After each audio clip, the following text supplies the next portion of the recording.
साल 1665 दक्कन की पहाड़ियों में मराठा साम्राज्य की बढ़ती ताकत ने दिल्ली के तख्त की नींद उड़ा दी थी। औरंगजेब समझ चुका था कि शिवाजी महाराज को केवल तलवार के दम पर हराना आसान नहीं है। इसलिए उसने अपने सबसे चतुर सेनापति मिर्जा राजा जय सिंह को हजारों मुगल सैनिकों के साथ दक्कन भेजा। जय सिंह ने सीधे युद्ध के बजाय एक चाल चली। उसने मराठा किलों को एक एक करके घेरना शुरू किया। पुरंदर के किले के नीचे मुगल सेना अजगर की तरह कुंडली मारकर बैठ गई।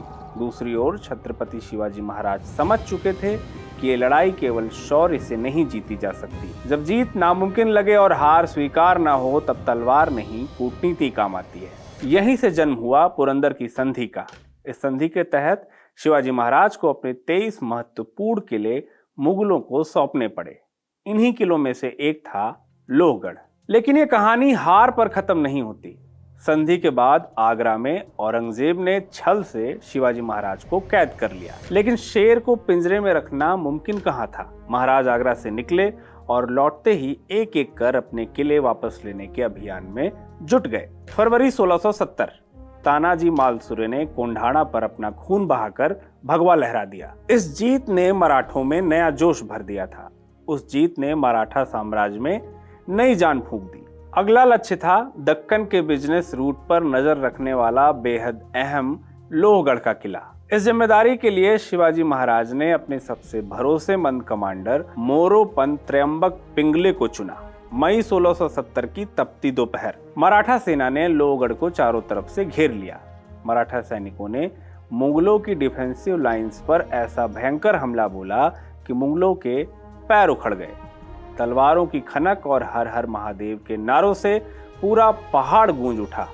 किले के भीतर मौजूद मुगल कमांडर समझ चुका था कि अब ना पुणे से मदद आएगी न दिल्ली से। कुछ ही घंटों में उसका मनोबल टूट गया और आखिरकार मुगल सेना ने सरेंडर कर दिया। खड़ी चट्टानें, संकरी चढ़ाई और पहाड़ की प्राकृतिक बनावट की वजह से ये किला लगभग अभेद्य था। इसलिए आगे चलकर यही किला मराठा साम्राज्य के सबसे सुरक्षित शाही खजानों में से एक बना। लेकिन 300 साल बाद वही अभेद्य किला, जिसने कभी मुगलों की सेनाओं को झुकते देखा था, आज एक कोल्ड ब्लडेड मर्डर की वजह से सुर्खियों में है। उस घटना तक पहुंचने से पहले समझते हैं इस किले की पूरी कहानी क्या है। समझते हैं कि लोहगढ़ आखिर बना कब, किसने बनवाया, किन किन साम्राज्यों ने इस पर राज किया और आखिर क्यों ये किला दक्कन की राजनीति और युद्ध नीति का इतना महत्वपूर्ण केंद्र बन गया। नमस्कार, मैं हूं प्रशांत और आप देख रहे हैं जिंगाबाद। लोहगढ़ किला सी लेवल यानी समुद्र तल से करीब 3300 फीट की ऊंचाई पर एक पठार के ऊपर बना है। मान्यताओं और कुछ सरकारी दस्तावेजों के मुताबिक इस किले की नींव 10वीं शताब्दी में लोहतमिया राजवंश ने रखी थी। इस राजवंश और इसके राज्य के बारे में ज्यादा इंफॉर्मेशन पब्लिक डोमेन में अवेलेबल नहीं है, लेकिन इस किले की नींव बाद में बने साम्राज्यों के लिए काफी अहम भूमिका रखती है। चाहे दौर कोई भी हो, इस जगह की पहचान हमेशा एक अजेय किले के तौर पर ही रही। इसने दक्कन के कई साम्राज्यों का जन्म लेते और मरते देखा है, फिर चाहे बहमनी किंगडम हो, निजाम शाही हो या फिर मराठा साम्राज्य। किले के इतिहास पर आएंगे, पहले इन तीनों साम्राज्यों के बारे में थोड़ा समझ लेते हैं। बहमनी साम्राज्य मिडिवल यानी मध्यकालीन भारत का एक ऐसा पन्ना है जिसके बिना दक्षिण भारत का इतिहास अधूरा है। ये दक्षिण भारत का पहला मुस्लिम साम्राज्य था। कहानी शुरू होती है दिल्ली से। 14वीं शताब्दी में सुल्तान मोहम्मद बिन तुगलक दिल्ली का सुल्तान था। वो अपने अजीबोगरीब फैसलों के लिए बदनाम था। दक्कन के लोग और सूबेदार उसके अत्याचारों से तंग आ चुके थे। जब मोहम्मद बिन तुगलक के खिलाफ बगावत शुरू हुई तो दक्कन के सूबेदार हसन गंगू ने भी अपना मोर्चा खोल दिया। काफी कश्मकशों के बाद हसन गंगू ने बहमनी राज्य की स्थापना की। कर्नाटक के गुलबर्गा को राजधानी बनाया। 16वीं सदी की शुरुआत तक आते आते ये विशाल बहमनी साम्राज्य ताश के पत्तों की तरह बिखर गया और इसके 5 नए टुकड़े हो गए।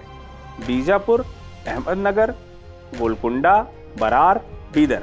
इनमें से बीजापुर का नाम आपने सबसे ज्यादा सुना होगा। आपको अफजल खान याद है? वही जिसे छत्रपति शिवाजी ने वाघनख से मारा था। वो बीजापुर सल्तनत का कमांडर था। छत्रपति शिवाजी ने अपनी शुरुआती जंगें मुगलों से नहीं बल्कि बीजापुर और अहमदनगर सल्तनत से ही लड़ी थी। बहरहाल साल 1489 में अहमदनगर सल्तनत का सुल्तान अहमद शाह बहमनी साम्राज्य से अलग हुआ और इस किले पर कब्जा कर लिया। अहमदनगर सल्तनत में इस किले का इस्तेमाल एक जेल के तौर पर भी होता था। साल 1637 में जब अहमदनगर सल्तनत कमजोर हुई तो ये किला बीजापुर के आदिल शाही सुल्तान के पास चला गया। लेकिन लोहगढ़ का सबसे सुनहरा और आक्रामक दौर शुरू हुआ छत्रपति शिवाजी महाराज के साथ। 1648 में मावल क्षेत्र के विस्तार के दौरान महाराज ने इस किले पर कब्जा कर लिया।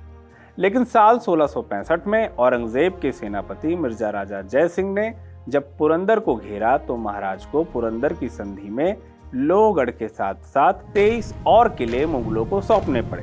किले कैसे जीते गए इसकी चर्चा भी हमने शुरू में ही की थी। छत्रपति शिवाजी ने इस किले को फिर से जीतने के बाद इसकी सुरक्षा पर काम किया, नए और मजबूत दरवाजे बनवाए, सेना के रहने के लिए बेहतर इंतजाम करवाया और फिर से राज्य का कोषागार बना दिया गया। पेशवा शासन के दौरान नाना फडणवीस ने यहाँ महल, मंदिर, दरबार और बनवाए। उस समय ये किला प्रशासन और रणनीतिक गतिविधियों का महत्वपूर्ण केंद्र भी था। पर सवाल ये है कि आखिर ये किला इतना जरूरी क्यों था? लोहगढ़ की असली ताकत समझने के लिए आपको भारत के दक्षिणी हिस्से की ज्योग्राफी समझनी होगी। एक तरफ दक्कन के विशाल पठार हैं और दूसरी तरफ समंदर के किनारे फैले मैदानी इलाके। लेकिन इन दोनों के बीच में खड़ी है पहाड़ों की एक दीवार जिसे हम वेस्टर्न घाट्स या सह्याद्री की पहाड़ियां कहते हैं।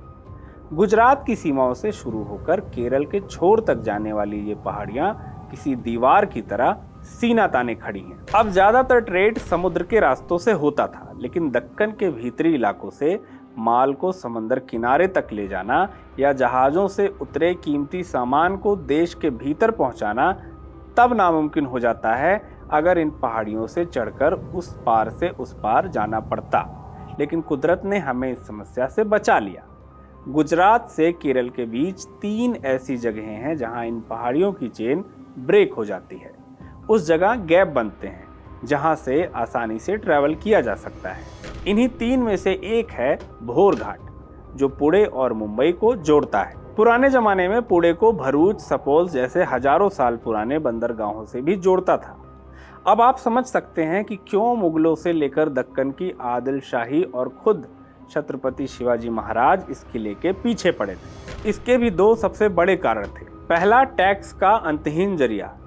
चूंकि ये किला ट्रेड रूट के ठीक पास में है, इसलिए जो भी इस किले पर राज करता वो रास्ते से गुजरने वाले व्यापारियों से टैक्स वसूल सकता था। दूसरी वजह है टैक्स की सेफ्टी। इसकी बनावट ऐसी है कि इस पर सीधा हमला करके इसे जीतना लगभग नामुमकिन था। खड़ी चट्टानें और संकरे रास्ते इसे दुनिया की सबसे सुरक्षित जगहों में से एक बनाते थे। मतलब जो टैक्स वसूला है उसे कहीं और ले जाने की जरूरत नहीं, वो खजाना तो यहाँ भी सेफ ही रखा जा सकता था। इसीलिए मराठा साम्राज्य ने इसे बाद में खजाना रखने के लिए इस्तेमाल किया। लेकिन हर अजेय किले का एक आखिरी दिन भी होता है। मार्च 1818 तीसरे एंग्लो मराठा वॉर के समय कई मोर्चों पर हार रही मराठा सेना ने रात में किले को छोड़ दिया और अगली सुबह लोहगढ़ ने बिना किसी प्रतिरोध के आत्मसमर्पण कर दिया। अंग्रेजों ने किले के पानी के टैंकों को भी खंगाला कि शायद कहीं मराठों का छिपा हुआ खजाना उनके हाथ लग जाए। बाद में इसका उपयोग स्वतंत्रता सेनानियों को बंदी बनाकर रखने के लिए किया गया। अंग्रेजों ने कई स्वतंत्रता सेनानियों की यहीं पर हत्या भी कर दी थी। जो कुछ भी उन्हें मिला वो ले गए। सदियों तक राजाओं की संस्कृति, सुल्तानों की जेल, छत्रपति शिवाजी महाराज के शाही खजाने और कूटनीति का गवाह रहा ये अजेय दुर्ग आज इतिहास के पन्नों के लिए नहीं बल्कि एक बेहद सनसनीखेज और रोंगटे खड़े कर देने वाले कोल्ड ब्लडेड मर्डर की वजह से सुर्खियों में है। जिन पत्थरों पर कभी वीरों का खून बहा था, आज वहां एक बेगुनाह की चीखें दफन है। हालांकि कई मीडिया रिपोर्ट्स के मुताबिक यहाँ इसके पहले भी कुछ लोगों की जान गई है। मसलन दिसंबर 2016 में राहुल नराले नाम के एक 21 साल के लड़के की डेड बॉडी किले के पास झाड़ियों में मिली थी। मार्च 2025 में 21 साल की मानसी गोविंदपुरकर नाम की लड़की की डेड बॉडी भी किले के पास मिली थी। बहरहाल इस वीडियो में इतना ही। देखते रहिए जिंगाबाद।